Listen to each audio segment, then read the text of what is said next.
Salut mes chers élèves dans une nouvelle séance, une nouvelle vidéo de français. Avant de commencer notre séance, je vais vous dire que j'espère que vous allez très bien et que vous êtes en bonne santé. Comme toujours mes chers élèves, avec vous votre maîtresse Ahlam qui vous enseigne à l'école de Aad Daibouni. Donc aujourd'hui mes chers élèves, on est le 11 juin 2020. Et comme vous savez aussi mes chers élèves, nous sommes à la deuxième semaine du soutien concernant tout le programme annuel et exactement la semaine du soutien de la conjugaison. Donc, dans cette séance, on va faire des activités de soutien ou bien des exercices en concernant les deux unités dernières de notre programme annuel, lesquelles ces unités sont l'unité 10 et 11. Alors, on commence notre soutien avec le premier exercice. Donc, la consigne conjugue le premier verbe au passé composé et le deuxième verbe au plus que parfait. Alors, nous avons déjà étudié le passé composé et aussi le plus que parfait. Alors, mes chers élèves, vous avez ici 4 phrases. Chaque phrase contient 2 verbes. Alors, vous devez conjuguer les premiers verbes pour chaque phrase au passé composé et les deuxièmes verbes pour chaque phrase au plus que parfait. Alors, je vais vous dire maintenant, ou bien je vais vous faire un petit rappel pour le passé composé et le plus que parfait. Donc, qu'est-ce que ça veut dire le passé composé? Le passé composé est un temps de passé qui contient 2 parties. La première partie, c'est de l'auxiliaire avoir ou bien l'auxiliaire être au présent plus le participe passé. Alors, vous devez conjuguer tous les premiers verbes pour ces phrases au passé composé. Et qu'est-ce que ça veut dire? Le plus que parfait aussi, nous avons déjà étudié la leçon de plus que parfait. Donc, le plus que parfait aussi, c'est un temps composé comme le passé composé. Alors, elle est formée de l'auxiliaire avoir ou bien être à l'imparfait. C'est pas comme le passé composé, c'est à l'imparfait. De l'indicatif, puis on ajoute le participe passé du verbe qu'on veut le conjuguer au plus que parfait.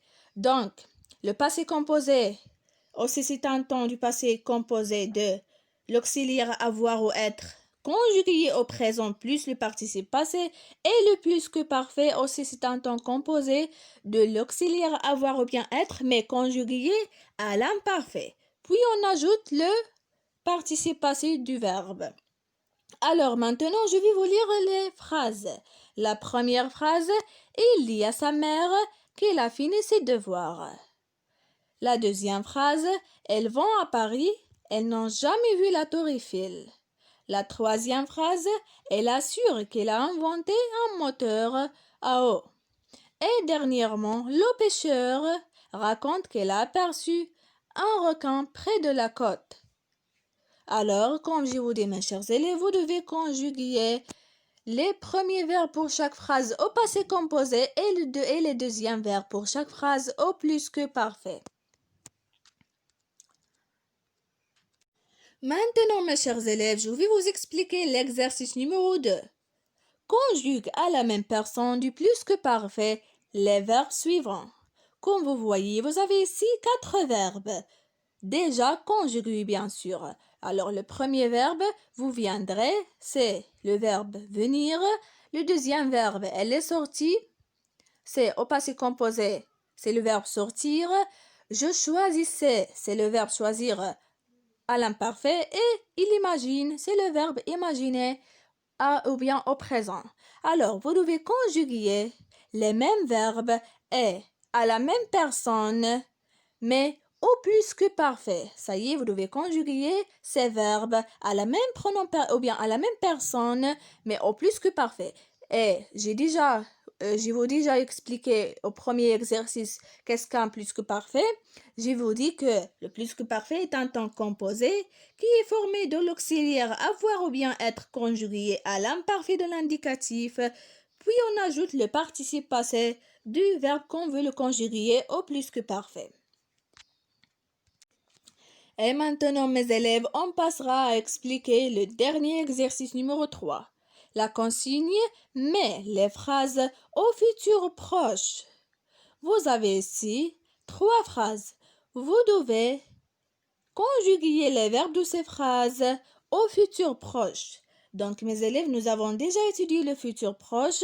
Maintenant, je vais vous lire les phrases et après, je vais vous donner un petit rappel pour le futur proche. Alors, la première phrase, nous nettoyerons les rues de quartier. La deuxième phrase, le mot propreté ou bien propreté sera notre devise. Et la troisième phrase, nous n'utiliserons plus de sacs plastiques. Alors, maintenant, je vais vous donner un petit rappel pour le futur proche. Alors, le futur proche, bien sûr, c'est un temps du futur. Alors, il indique un fait ou une action qui se passe juste après le moment où l'on parle. Alors, le futur proche, mes chers élèves, elle est formée du verbe aller conjugué au présent plus le verbe à l'infinitif, c'est-à-dire, par exemple, si on veut conjuguer le verbe parler au futur proche, alors elle se conjugue comme ça. Écoutez bien, je vais parler, tu vas parler, il va parler, elle va parler, nous allons parler, vous allez parler, ils vont parler, elles vont parler. Alors, comme vous écoutez, nous avons conjugué le verbe parler au futur proche avec le verbe aller conjugué au présent, puis nous avons ajouté le verbe parler à l'infinitif. Alors, si on veut conjuguer chaque verbe ou bien n'importe quel verbe au futur proche, on conjugue le avec le verbe aller conjugué au présent. Puis on ajoute l'infinitif de ce verbe qu'on veut le conjuguer au futur proche. Alors, mes chers élèves, comme vous voyez, notre séance d'aujourd'hui est terminée. Donc, vous trouvez dans cette vidéo l'explication du 3 exercices. Alors, mes chers élèves, je vous aime beaucoup et vous m'avez trop manqué. Au revoir, mes chers élèves, et à demain, Inch'Allah.